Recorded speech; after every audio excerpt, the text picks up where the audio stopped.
색깔 부족해지고 비나적 탐구 방법의 핵심 내용은 규칙성 발견입니다. 그래서 실험을 통해서도 규칙성 발견할 수 있거든요. 그래서 실험이 없다고 해서 또는 실험이 있다고 해서 무조건 연역적이거나 아니거나 그러지는 않습니다. 이건 조금 이따 문제를 통해서 설명을 드릴 거고 기본적으로 탐구 방법 요 단계 있죠. 단계 명칭은 귀찮더라도 이 페이지 이 단어 볼 때마다 한 번씩 꼭 읽어가지고 한번 써보세요. 왜냐면 이 단어가 기억 안 나서 틀리는 경우들이 생기니까 꼭 결론 이 단어는 순서를 기억을 해주시면 좋겠고 연역적 탐구 방법도 마찬가지입니다. 연역적 탐구 방법의 가장 큰 특징은 이렇게 가설이 있다라는 겁니다. 가설 의문에 대한 답을 내린 잠정적 결론이 있다라는 거고 이 잠정적 결론이 있기 때문에 문제 풀기가 쉽습니다. 조금 이따가 다뤄볼 거고 마찬가지로 꼭 여기 있는 단계들 꼭 한 번씩 체크를 하셔가지고 까먹지 않도록 실수 안 하게 순서가 대략 이렇게 되는구나 라고 해주시면 됩니다. 이제 여기서 공부 대충 한 친구들이 맨날 그냥 한 번도 안 보고 적을 수 있게 되면 제일 좋은데 그렇게 안 해보고 맨날 이렇게 보니까 당연히 이렇게 되는 거지 하고 막상 시험 문제에서 틀리는 경우가 생기니까 꼭 점검을 스스로 하셔야 됩니다. 그 다음 대조군 실험군 비교할 수 있어야 됩니다. 저는 과거에 나뭇잎에 은박지 이렇게 씌워가지고 내가 광합성 실험을 하고 싶어. 근데 은박지를 씌워서 빛을 차단하는 부분이 있고 이걸 A라고 하고 빛을 차단하지 않는 B 이걸로 설명 많이 했던 것 같습니다. 왜냐하면 여러분 선배들 이거 너무 많이 틀렸었거든요. 그래서 A랑 B 중에 뭐가 실험군이고 뭐가 대조군입니까? 라고 하면 뭐가 실험군이었는지 기억나요? A가 실험군입니다. 왜냐하면 선생님 얘는 빛을 처리하지 않은 거 아닌가요? 이렇게 생각할 수도 있지만 얘는 은박지라는 걸 통해서 이렇게 처리를 했기 때문에 실험을 하기 위해서 조작을 하는 경우이기 때문에 A가 실험군이 될 겁니다. 그래서 얘를 선생님이 쉽게 처리군 이렇게 표현해 준 적도 있는 것 같습니다. 대조군을 비처리군 이렇게 설명해도 틀리지 않으니까 기억해 두셨다가 대조군 실험군에 대해서는 헷갈리지 않도록 연습을 해주세요. 처리군, 비처리군 마찬가지로 변인에 대해서도 여러분이 소홀히 해가지고 틀려. 근데 우리 유전을 찍으려고 하면 유전을 찍어서 1, 2등급을 받고자 하면 이런 것들에 대해서 이제 소홀히 하면 안 된다는 겁니다. 이거 소홀해서 틀리면 정말 억울하거든요. 그죠? 유전 확률을 높이려면 결국 나머지는 다 맞춰야 되기 때문에 꼭 이런 거 제대로 해주시기 바랍니다. 특히 여러분이 헷갈려 하시는 게 우리 변인에는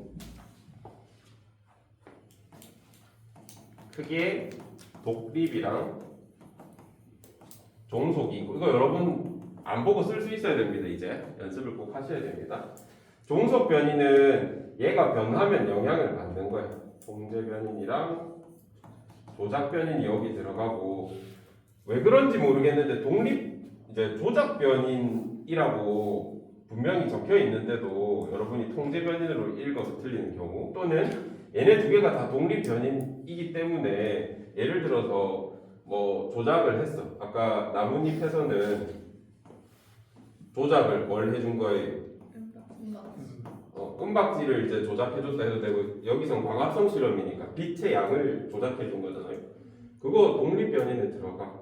그러니까 얘가 이 안에 들어가기 때문에 빛의 양은 독립 변이다라고 하면 당연히 독립 변인이 됩니다. 그래서 이 통제 변인과 조작 변이 이 안에 들어간다는 거 항상 헷갈리시면 안 된다. 아시겠죠? 그리고 만약에 이 실험이 예시라고 한다면 종속 변이는 뭐예요? 광합성량. 제가 가설을 얘기 안 했기 때문에 정확하게 대답하기는 어렵습니다.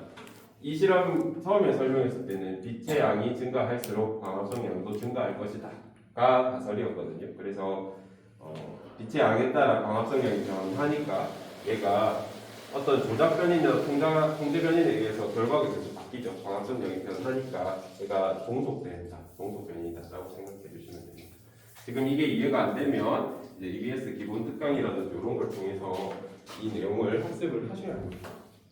간단한 내용을 했고요. 2번 한번 보겠습니다. 1번. 다음은 어떤 세균을 이용한 탐구의 일부이다. 얘들아 항생제 문제 있잖아요. 항생제 문제 이런 거. 그리고 우리 과학사에서는 굉장히 중요한 그리고 많이 나오는 문항이에요. 그래서 제가 생투나 아니면 특강 중에 한 번쯤은 다뤄줄 텐데 이 항생제 처리해가지고 색깔 바뀌는 실험이 있습니다. 굉장히 대표 실험이 있거든요. 그걸 한번 전체적으로 다뤄줄 겁니다. 생투에서는 생명공학 기술 할 때, 특강할 때는 마지막 시간 중에 이 실험을 다뤄드릴 테니까 쉽게 나오면 그냥 당연히 알 필요 없죠. 또는 쉽게 나오지 않더라도 충분히 여기서 답을 찾을 수 있게 돼 있을 겁니다. 근데 미리 학습하셔가지고 바로 찍을 수 있게 꼭 연습을 하시면 좋을 것 같고 원래 원리가 있다라는 거 알아주시면 좋을 것 같습니다. 여기 보면 그 다음에 여기서 조금 챙겨가셔야 될 게 자연선택. 이제 여러분이 1학년 때 자연선택을 했기 때문에 이 자연선택에 대해서 별 개념이 없이도 잘 버텨왔거든요. 근데 수능에서 느닷없이 통합과학에 있는 내용을 당연히 낼 수 있습니다. 생명원 안에 들어가는 연계 과목이기 때문에 그래서 자연선택이 뭔지 기억을 좀 하셔야 되고 자연선택은 얘들아 봐봐. 항생제를 처리한 환경이 이때 항생제에 저항하기 위해서 형질이 생긴 거야? 아니면 원래 저항할 수 있는 애가 있었는데 우연히 살아남은 거야? 2번입니다. 2번. 두 번째 부자. 얘네는 살아남는 애도 있고 안 살아남을 수 있는 애도 우연히 있었던 거예요. 만약에 없었다 그러면 다 죽었겠죠. 그죠? 항생제를 처리했다고 해서 이거 선택적으로 항생제 처리된 곳에서 잘 살게 유전자가 변하지 않습니다. 그래서 자연선택의 개념 헷갈리지 마시고 옛날에 3점짜리로 느닷없이 등장했는데 다 틀렸거든요. 우리 친구들이. 꼭 한번 연습을 하셨으면 좋겠고 자연선택은 무작위적인 것이다 라고 생각해 주시면 되고 여기에서 이제 다음에 해줄 내용이 플라스미드랑 항생제에 대해서 우리 면역이랑 파트 하게 되면 제가 안내 드리겠습니다. 그거 실험이거든요. 그 정도 말고 넘어가시면 되겠습니다. 그 다음에 2번 같은 거 이제 여기에 탐구 실험 같은 게 나오면 여러분들 보면 그냥 읽고 아무 표시도 안 해. 그러면 실수가 너무 많이 늘어나요. 그리고 이런 연역적 탐구 방법 또는 결론이 이렇게 나와 있잖아. 이 결론 뭐라 돼 있어요? 아스피린은 뭘 한대? X를 억제한다. 이렇게 그냥 표시 하나 해주세요. 안 헷갈리게. 이제 제가 예전에 과학에서 이런 표현 많이 쓴다 그랬죠. 이건 억제, 이건 촉진 이렇게 많이 표시했었거든요. 여러분 어떻게 표시하셔도 됩니다. 이런 거 그냥 옆에 하나 적어주세요. 그래서 X를 억제하면 통증이 어떻게 된대? 통증 유발이 안 된대. 통증 유발이 준대. 통증이 줄어든다는 뜻이죠. 아스피린을 먹으면 이렇게 이해해 주시고 그리고 보면 기억은 X가 어때? 많아. 그죠? 생성량이. 니은은 X가 적어. 그럼 누가 아픈 겨? 기억이 아파요. 얘가 있으면 아프대는 그래서 기억이 아픈 사람이죠. 그러면 아스피린을 처리했겠어? 안 처리했겠어? 아스피린은 X를 억제한다면 그럼 니은에다가 아스피린 처리했겠구나 라고 생각할 수 있잖아요. 그죠? 그래서 이렇게 그리면서 푸는 연습을 꼭 해주셔야 됩니다. 마찬가지로 이 문제에서도 이런 문항 나오면 귀찮더라도 대주군이 뭔지, 실험군이 뭔지, 조작변이 뭔지, 통제변이 뭔지 한번 다 찾아서 적어보세요. 알겠죠? 모든 문제를 그렇게 하진 않더라도 우리 369 모의고사 풀 때 꼭 그렇게 다 풀고 나서 복습을 하셨으면 좋겠습니다. 3번 보겠습니다. 3번. 다음은 어떤 과학자가 수행한 경우이다. 우리 푸른 곰팡이 발견하신 분 이름 기억나요? 뭐죠? 페니실린 발견하신 분. 두 글자야? 네 글자. 네 글자야?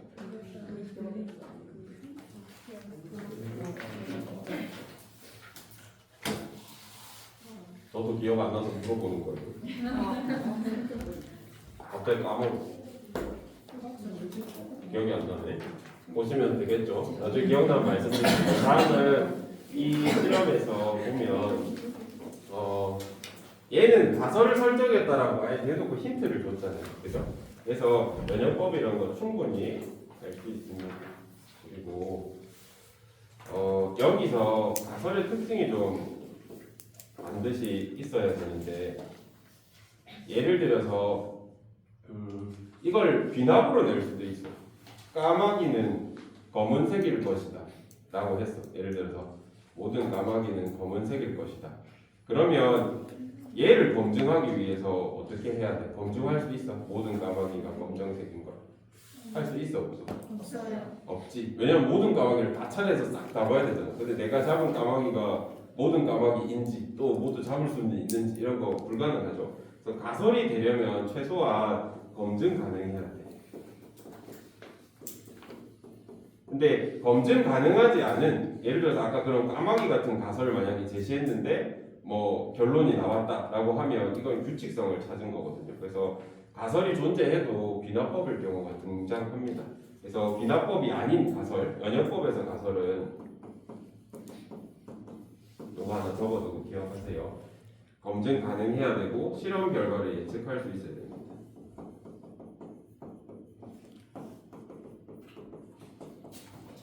봐봐. 푸른 곰팡이가 세균의 증식을 억제할 것이다 라고 가설을 세웠잖아. 그러면 어떻게 실험을 결과가 예측이 돼야 돼? 푸른 곰팡이가 있으면 세균이 안 생겨야 될 거 아닙니까? 그죠? 이런 식으로 결과를 예측할 수 있는 가설이 우리 연역법에서의 가설입니다. 그래서 제가 지금 대비하는 건 좀 더 상위권의 어려운 문제에 대해서 대비하고 있는 거. 그게 아니라면 그냥 편하게 푸시면 됩니다. 읽고 이해되시는 대로 지금 푸신 대로 잘 푸시면 됩니다. 여기에서 세균의 증식 여부는 조작 변인이다. 세균의 증식 여부가 조작 변인이에요. 이거 뭘까요? 결과요. 얘는 중수. 종속 변인이죠, 그죠? 종속 변인이다라고 해주고 나머지는 맞을 겁니다. 네, 4번 문항이 제가 조금 전에 설명드린 그런 부분입니다. 보시면 4번 다음 생명 현상을 두 가지 방법으로 탐구한 결과이다. 가와 나는 비납적 탐구 방법과 이납적 탐구 방법을 요구한 사례를 순서 없이 나타내는 것이다. 얘는 그래도 쉽게 나 같은 경우에는 뭔가 실험을 한 느낌이 있고 가설도 여기 보면 적혀있진 않나요? 실험을 한 느낌이 있고 여기 보면 얘가 귀납이다 라고 하는 이유가 여기에 있어. 관찰하였다. 관찰하였더니 관찰학 특성을 종합한 결과 지금 얘는 뭘 찾은 거냐면 얘가 규칙성을 찾은 거야.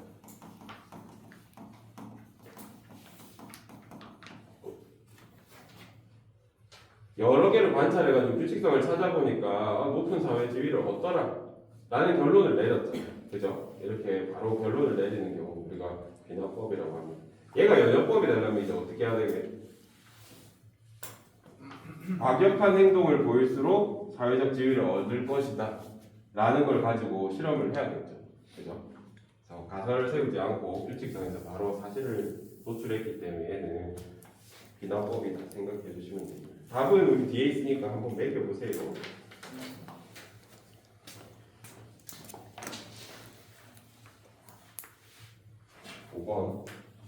5번 같은 것도 마찬가지입니다. 이런 거 푸실 때 그냥 푸시는 게 아니라 그리면서 푸세요. 그리면서 보시면 합은 A에서 B를 했고 얘는 염기성이고 얘는 중성이고 얘는 산성이래. A는 붉은색이고 B는 푸른색이고 뭐 C는 이렇게 다시 A는 붉은색이고 B는 흰색이래. 흰색이고 C는 푸른색이고 이때 pH에 따라 수국꽃이 달라졌을 것이다 라고 했고 A가 뭐래요?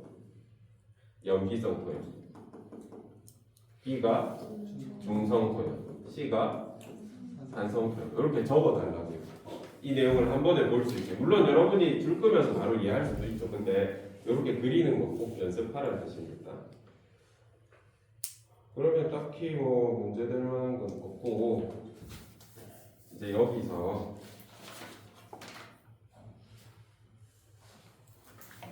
봐봐요. 이제 여러분이 이런 문항에 대해서 되게 속달이 됐다라고 했을 때 속도를 조금 빠르게 하자라고 하면 이거 보기 풀 때 있잖아요. 특히 이런 문항들 기억 3개죠, 니은 3개죠, 디귿 3개죠. 얘는 뭐 하나로 이렇게 결정하기 어려워. 옆에도 비슷할 거야. 수능 보기들은 다 이런 식으로 생겨 먹었거든요. 그래서 어떤 식으로 진행하면 좀 빨리 풀 수 있냐면 디귿부터 보세요. 그 다음 얘 보세요. 다시 3부터 정리되면 1번, 2번, 3번 순으로 이렇게 풀었으면 좋겠다.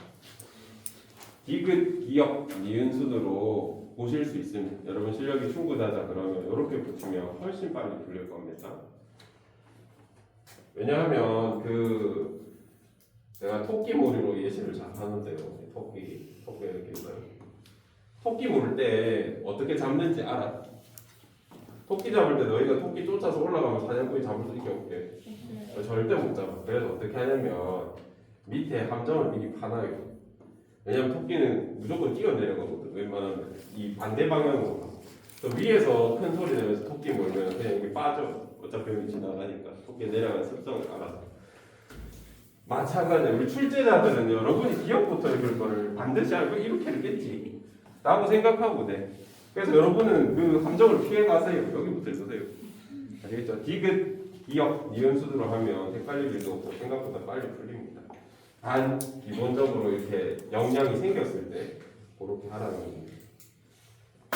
실력도 없는데 그냥 하면 틀린다. 일단 왜냐하면 기억을 두 번째로 보게 되는 보통 기억이 쉬운 복이라는 거예요.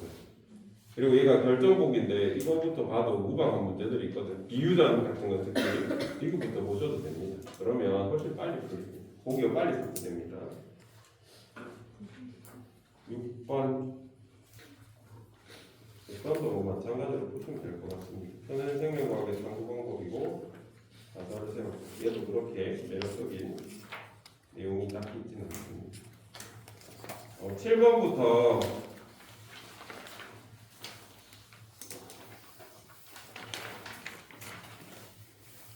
남은 거 다 풀어볼까요?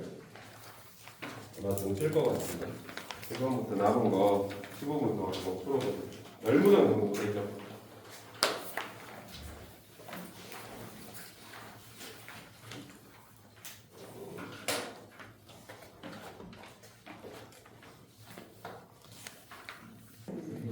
Oh, sorry.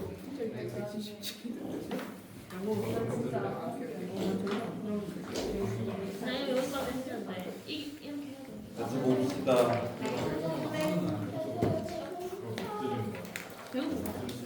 알죠요. 뭐 7번 같은 거는 따로 제가 안 풀어보겠습니다. 이제 8번 같은 거 이런 거 얘기한 겁니다. 이런 거 보면 X로의 피해가 적은 지역에 보니까 균류 A가 있대. 그러면 얘가 뭐 하는 거겠어요? 균류 A가 X를 반대로 그렸네. 반대로 그렸네. 균류 A가 X를 억제하겠구나.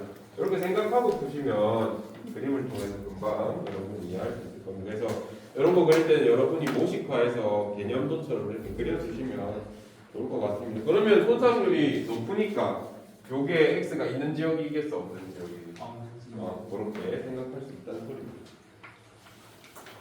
이렇게 한번 얘도 마찬가지다. 한번 같이 볼까요? 특히 우리 9번, 10번 같은 문제는 조금 친절한 게 결론을 줬어. 이 탐구의 결론을 줬습니다. 뭐래요? 새끼수가 많을수록 뭐래? 생존율이 떨어진대. 새끼가 많으면 생존을 잘 못한다 라는 뜻이고, 그러면 우리 이런 거 문제 풀 때 어떻게 보자고 했다고요? 디귿부터 한번 보자. 디귿 3이 C냐? 아니요. 그죠? 생존율이 높으니까 자식이 적겠죠. 그래서 쓰려고. 기억 가설 설정 맞아요? 아니요. 아니야? 맞아요. 맞아? 다시. 디귿 틀렸고 기억 맞아? 네. 기억 맞아. 그러면 니은 기억은 종속변이다. 기억이 뭐예요?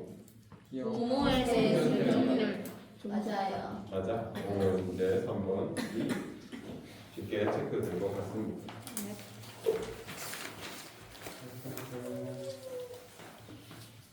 오른쪽 한번 보겠습니다. 10번도 네, 10번 제가 아까 착각했던 문제인데 얘 읽어보면 어떻게 그림 그리면 좀 편하겠어요. 결론이 있어. 친절합니다. 아주. 같은 먹이를 먹으면 선호한대. 아, 같은 먹이. 같은 개체면 뭘 많이 한다는 소리예요. 짝짓기를 많이 하겠네. 이런 식으로 그리셨는데 여러분 편한 대로 그리세요. 그러면 여기 보면 뭐 다의 결과 1이 2보다 높게 나타났대. 그럼 1이 짝짓기가 높다는 소리니까 같은 개체겠어? 다른 개체겠어? 같은 게 같은 걸 먹은 개체겠구나 라고 생각하시면 될 것 같습니다. 그래서 밑에 내려가서 한번 답을 체크해 보시면 지금부터 볼까요? 지금 맞아요? 틀려요? 틀려서 요거 날리고 기억 볼까요? 연역적 탐구 방법 맞죠? 네. 조작 변인 짝짓기 빈도 아니죠? 그래서 빠르게 해드립니다. 11번. 이제 11번 같은 분은 제가 많이 넣진 않았는데 요거는 예시를 꼭 많이 보셔가지고 특히 EBS에 있는 그런 거라든지 모의고사에 나왔던 예시 있죠. 생명 액체 특성 그거는 공부를 많이 해두시기 바랍니다. 그리고 이 파트에 있는 거 여러분 자이스토리나 뭐 마더텅이나 이런 거 풀죠. 여기서 틀린 거 있으면 무조건 정리하셔가지고 이건 오답노트를 하셔야 됩니다. 여러분이 계속 똑같이 헷갈리실 거니까 그래서 똑같이 한번 풀어보시면 될 것 같습니다. 얘도 뒤에 거부터 보면 편할 겁니다. 곤충이 접촉하면 털을 구부린다. 자극에 대한 반응이죠. 그래서 2, 3, 5 날리시고 그 다음에 열 방출에 효과적인 큰기를 가지고 있다. 적응같이 나왔겠네요. 그죠? 생식과 유전 아닐 거 아니에요. 네. 이거부터 보면 이렇게 보고 이렇게 봐야 돼. 헷갈릴 텐데 뒤에부터 이렇게 판단하면 조금 더 생각할 게 적어집니다. 기억 같은 것도. 밑에 것도 여기는 이제 삼수 내용 때문에 오랜만에 삼수 한번 복습해봅시다. 삼수하기 전에 확산을 알아야 돼요. 확산도 그렇고 삼수도 그렇고 결국에는 평형을 맞추고 싶은 게 세상의 이치야. 우리 자연계는요 무조건 평형을 맞추고 싶어 해. 근데 왜 이렇게 평형을 유지해야 됩니까? 라고 물으면 그거는 대학교 2학년이나 3학년 때 배워. 이거 에너지적으로 설명할 수 있습니다. 평형 유지하는 게 에너지적으로 더 에너지가 덜 들어. 그래서 얘가 유리해. 라는 걸 계산적으로 구할 수가 있습니다. 대학교 가서 하시고요. 그래서 여기에 어떤 물질이 많고 여기에 어떤 물질이 적어. 그러면 우리 자연계는 얘를 나눠줘서 똑같이 두 개 있게 만들고 싶어 해요. 이게 에너지적으로 유리하기 때문에. 그래서 확산 같은 경우에는 고농도에서 저농도로 물질이 이동하는 이런 현상을 말하고, 그럼 선생님 삼투라는 건 확산과 다릅니까? 라고 설명하면 똑같아. 확산인데 움직이는 애가 다를 뿐이에요. 한번 볼게. 그리고 보통 U자만으로 설명하고요. 여기에 반투과성 막이 있다고 합시다.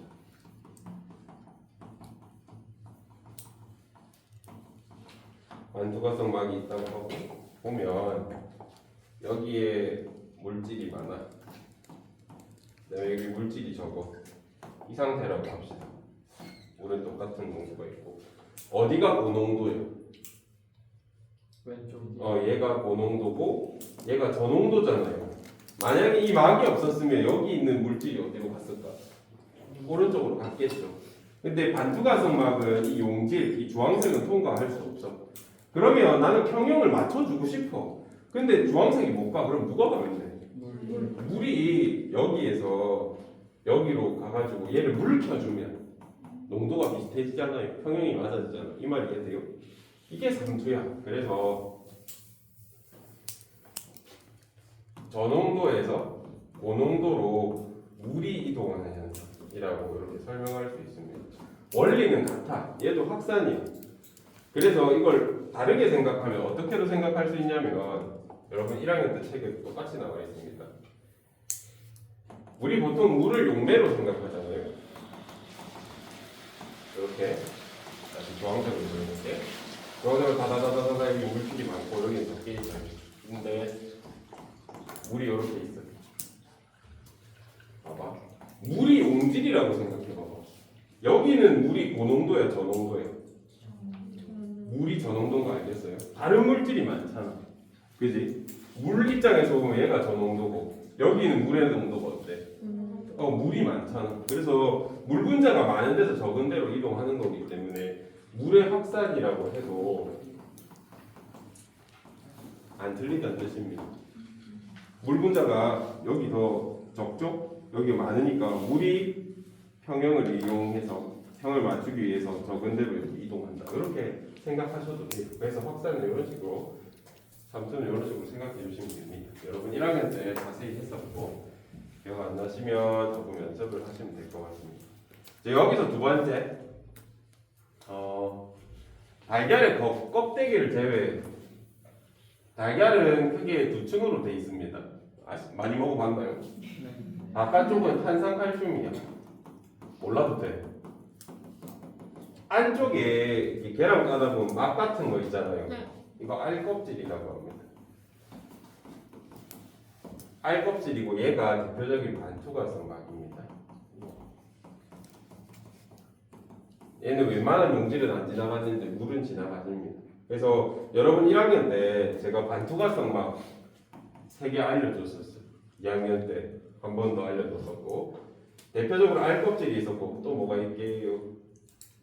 셀로판지 있어. 여러분 그 색깔지 알아요? 셀로판지? 거기에 설탕이라든지 소금 넣고 물 이렇게 하면 물만 빠져나올 수 있어요. 대표적으로 셀로판지 있고요. 세 번째 세포막이 있습니다. 세포막이 대표적인 반투과성. 그래서 이 세 개는 기억을 하시면 문제 풀 때 도움이 될 수 있으니까 느닷없이 셀로판지가 나올 때가 있어. 제가 그 문제 찾으려다 못 찾아가지고 못 넣었는데 셀로판지 문제 있습니다. 이해되면 한번 보여드리도록 하겠습니다. 이거 만들 때 못 찾아가지고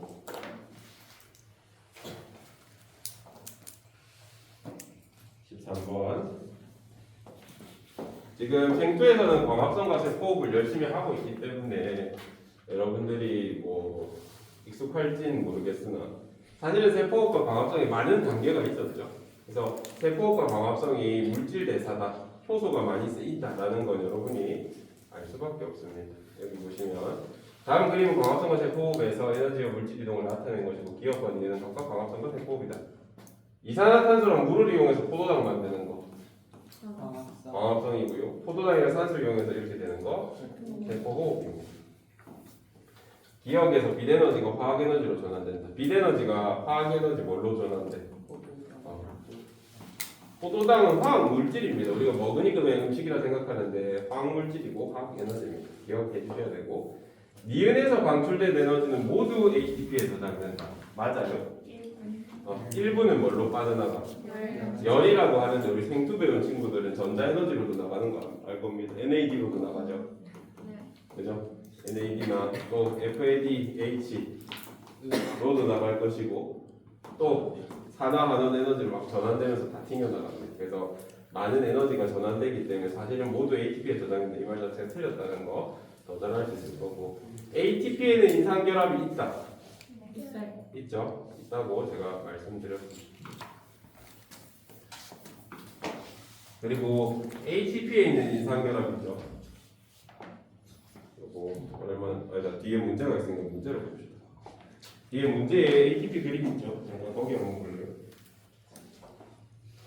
여기 16번 16번 한번 펴봐주세요. 무관 범위에 걸려버렸어요.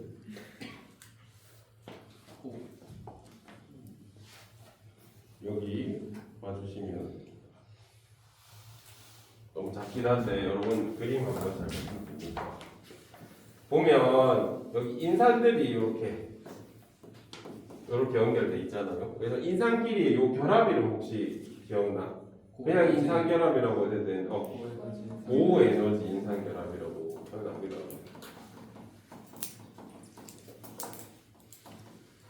기억을 해주시면 좋겠고 그 다음에 좀 특별한 게 뭐냐면 기억도 보면 얘 이름 붙일 수 있어. ATP. 인산이 2개 있으니까 다이가 돼서 다이 인산에다가 인산을 이렇게 붙여주는 거죠. 그래서 트라이 인산이 되는 요 과정인데 얘도 합성이잖아.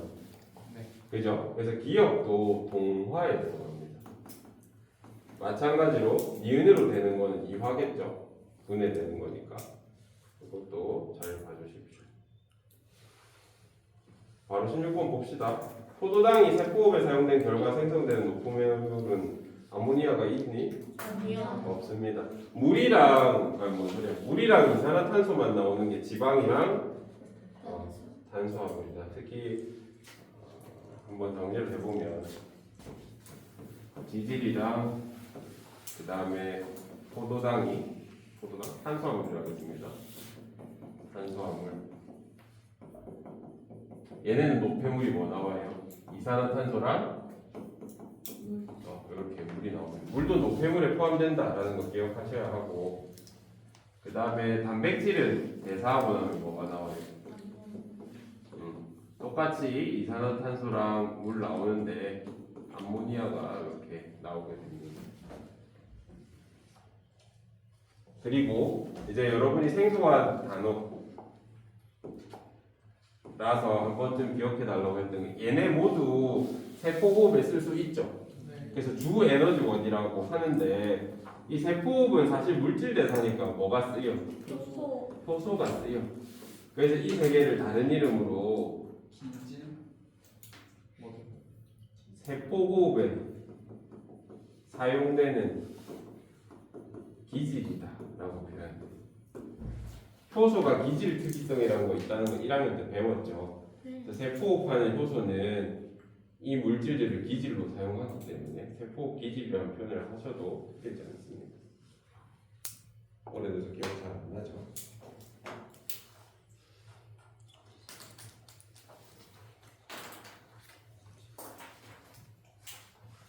문제. 14번 문항 보시면 바이오 실험입니다. 교모의 바이오 실험이고, 포도당 용액 20ml 효모액 썼어요.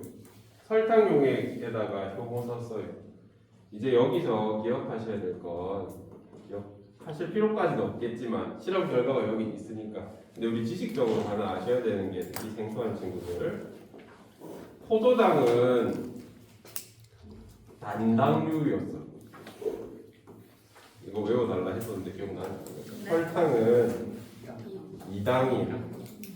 무슨 소리냐? 포도당은 그냥 이렇게 진짜로 여기 산소 이렇게 당이 이렇게 딱 하나가 있고, 설탕은 포도당 더하기 이제 과당이라고 하는, 정확히 기억 안 나겠지만 다르게 생긴 애가 합쳐져 있어요.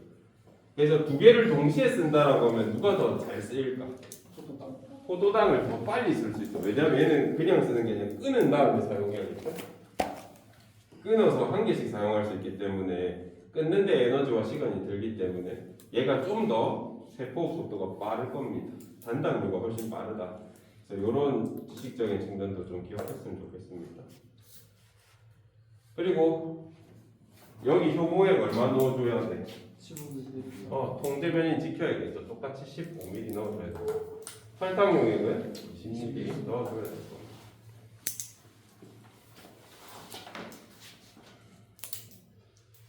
그래서 보면 실험 결과 이산화탄소 농도일까요? 뭐 농도일까요? 기억이 뭔지 안 나오니? 기체 기억을 이산화탄소 농도라고 생각해 주시면 되겠네요. 우리 효모 실험을 실제로 했기 때문에 제가 이렇게 해도 여러분이 알아듣는데, 대부분 학교가 실험을 안 합니다. 그래서 외우고 하더라고요. 우리는 해봤기 때문에 좀 낫고, 이제 여기서 추가를 해야 될 게, 여러분이 되게 경솔하게 하는 파트가 있습니다. 28쪽인가? 포인트가 28쪽 한번 펴볼래요?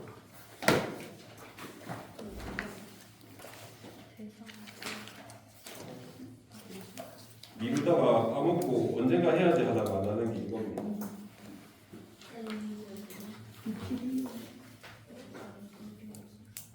28쪽에 보면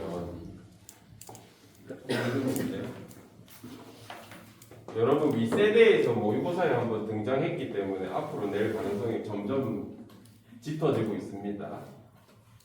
보시면 일단 아마도 높은 확률로 주겠지만, 사실 BTB 색깔이 산성, 중성, 염기성에서 어떤 색깔을 띠는지 지시하게 되는 건 알고 계셔야 돼요. 산성, 중성, 염기성. 산성에서 무슨 색깔이야? 노란색. 노란색 또는 황색. 중성에서는 초록색. 염기성에서는 파란색. 혹시 지시학 선생님 여러분 1학년 때 알려줬는데 기억해요? 뭐가요? 지시학 외우는 거. 무문과 알려놓고 혹시 기억나니? 기억이 안 나. 봐봐. 우리 대표적인 물질이 지시학이다. 한번 적어놔 보세요. 나오기만 하다. 대표적인 물질이 페놀프탈레인 용액이 있습니다. 페놀프탈레인 용액. 페놀프탈레인 용액. 그 다음에 메틸 오렌지. 하기 전에 BTB가 먼저 나오네. BTB. 그 다음에 메틸 오렌지라고 하는 애들을 많이 써. 얘네가 산성, 중성, 염기성일 때 산성, 중성, 염기성일 때 산성, 중성, 염기성일 때 색깔을 기억을 하시면 시험에 나왔을 때 도움이 된다 그랬죠. 페노코탈레인은 산성에서 무색입니다. 중성에서 무색이고요. 염기성에서 붉은색입니다. BTB는요 산성에서 황색, 주황색, 노란색. 잠깐만 제가 순서를 잘못했나요? 완전 노초파 죄송합니다. 미안합니다 여러분. 이 순서가 맞네요. 제가 헷갈렸나요? 메틸 오렌지는 산성에서 붉은색, 중성에서 노란색, 염기성에서 주황색, 황색을 띱니다. BTB는요 산성에서 노란색, 황색, 노란색이 나올까요? 말주노가 아니라 말주노네요. 조파 이렇게 되죠. 자, 이거 외우는 방식이 어땠냐면 빨, 주, 노, 초, 파 이고 무빨이 페놀프탈레인 상중염. 그래서 빨주노가 메틸오렌지 산중염, 노초파가 BTB 산중염. 요거는 대학교 가서도 쓰실 겁니다. 그래서 알아두시면 하나 적어두시면 도움이 될 것 같네요. 만약에 이 오줌 파트가 시험에 나왔을 때 BTB 용액 색깔 주면 좋겠는데 안 줄 수도 있겠다는 생각이 들거든요. 중학교 때 하고 와서. 물론 코로나 세대라서 줄 것 같긴 합니다만 그거 하나 알아두셨으면 좋겠고. 그 다음에 여기서 아셔야 될 게 증류수는 당연히 pH가 어떻게 될까요? 중성이니까 초록색 띌 겁니다. BTB 넣어주면 B 한번 보자. 요소는 무슨 색이에요? 초록색 중성을 띠게 되고요. 오줌은 마찬가지로 중성 상태입니다. 약산성이라고 설명도 하는데요. 실험상 이렇습니다. 근데 콩즙이 노란색을 띠요. 콩즙이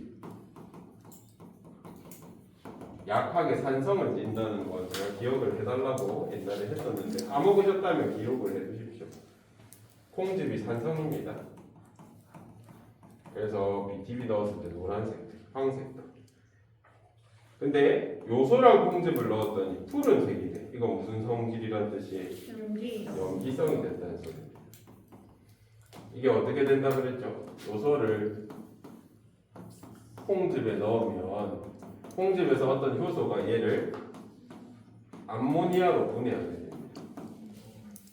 이화라 그랬죠 이거? 요소가 간에서 합성된다 할 때 요소는 그땐 동하고 콩즙은 분해하는 겁니다. 콩즙은 요소를 암모니아로 분해하고 요때 효소 이름 유레이스입니다.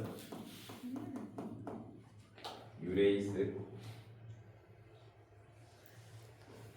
마찬가지로 오줌에도 요소가 들었기 때문에 염기성으로 변합니다. 콩즙에 의해서. 그래서 여기서 꼭 기억하셔야 되는 거 콩즙이 요소를 암모니아로 분해하기 때문에 염기성 물질이 나온다.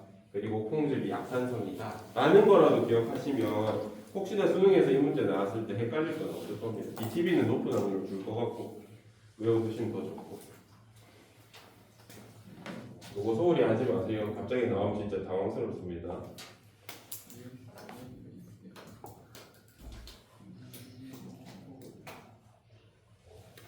그러면 15번 소리에 그러면 다 한 거 아닌가? 네네. 네, 잘했습니다. 여기 파트는요, 딱히 시간을 끌지 않고 두 단원을 한 번에 했는데 여러분이 댁에 가셔서 혹시 정리가 안 된 게 있다고 하면 요거 챙기셔야 됩니다. 왜 불기가 안 들어가고?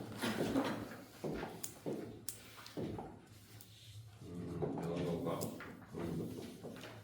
생물의 특성. 아까 전 선생님 페이지 알려줬는데 외워주셔야 하고 뭐뭐가 있었는지 그리고 예시 기억을 하셔야 되고 여기서 제가 안 다뤄서 나중에 면역에서 다루는 게 뭐 있냐면 바이러스입니다. 바이러스 생명체야 아니에요? 거의 무생물이야. 근데 생물의 특성이 있다 그랬죠. 생물적 특성. 그리고 비생물적 특성 둘 다 가지고 있습니다. 생물적 특성은 뭐 있다 그랬어요? 유전과 생식과 진화를 하는 게 특징입니다. 진화가 뭐예요? 다음 세대의 환경에 따라서 자연 선택돼가지고 유전 물질의 비율이 변하는 겁니다. 유전 물질이 변하는 겁니다. 그래서 그런 특징. 왜 비생물이에요? 스스로 물질 대사 못합니다. 그 다음 세포가 아니야. 그래서 발생이란 것도 못해. 이 바이러스의 생활사를 보면 마치 바이러스가 조립돼서 만들어지는 걸 하는데 그걸 발생이라고 안 하고 조립이라 하는 이유는 발생은 애초에 세포여야 한다라고 설명했습니다. 그래서 생장도 안 돼. 세포 분열이 아니기 때문에. 그래서 이런 다양한 것들이 안 되고 그래서 얘는 비생물 또는 무생물이라고 기억을 해주셔야 됩니다. 오늘 다루진 않았지만 요거 뒤에 가서 나중에 할 겁니다. 우리 어디냐? 수능특강이 몇 쪽쯤 나올까요? 8쪽? 맞네, 8쪽이네. 여러분들 나중에 수능특강 보다 보면 몇 페이지에 뭐 있는지 대충 느끼고 옵니다. 저는 이제 오래 보다 보니까 좀 페이지를 알겠네요. 8쪽이 있네요. 여기 보면 마치 바이러스가 발생하는 것처럼 그려놨지만 아까 말씀드렸듯이 세포 단계가 아니기 때문에 조립입니다. 얘는 발생이 아니다 라는 것도 고난도문항에서 나올 수 있기 때문에 챙기시면 될 것 같습니다. 수업은 뭐 여기까지 해도 될 것 같습니다. 푸실 때 항상 모식도처럼 그리는 거 연습하셔야 되고 그 다음에 여기 게 확실히 마스터가 돼 있다 하면 디귿 보기부터 디귿, 기억, 비윤 순으로 보는 거 연습하시면 속도가 빨리 늘어날 겁니다. 다음 주는 뭐 하죠? 진도선 뭐였나요? 우리 이거 책자에 내가 어떻게 구성해놨죠? 그 다음 막전이 있던데요. 바로 막전인가요? 네. 신경계를 먼저 봅시다. 막전이 너무 싫어하니까. 신경계가 여러분이 까먹어서 틀리죠? 뇌라든지 교감, 부교감, 그죠? 그래서 꼭 짚어야 될 거 짚어드리고 문제 안 풀어보죠. 그리고 시간이 남으면 전도까지 할 겁니다. 몇 번부터냐고? 문제가 많